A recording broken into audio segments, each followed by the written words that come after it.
In this video, I'm going to show you how to fix DXGI Error Device Removed.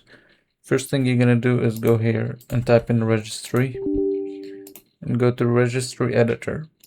So here you're going to go to HKEY local machine, and then you want to go here to system.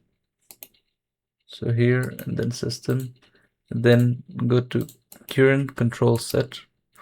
Then go to control. So this is the control. Click on control and then right click new and Word32. And here you want to name this folder TDR label. So name it label like this and then press enter. And now you want to go click on it and make sure this value is 0. Then click OK.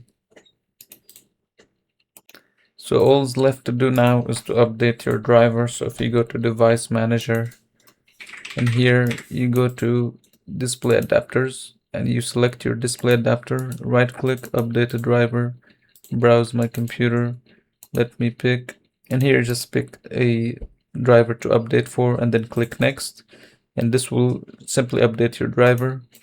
After this, you can just restart your computer and hopefully this fixes your issue. Make sure to leave a like and subscribe.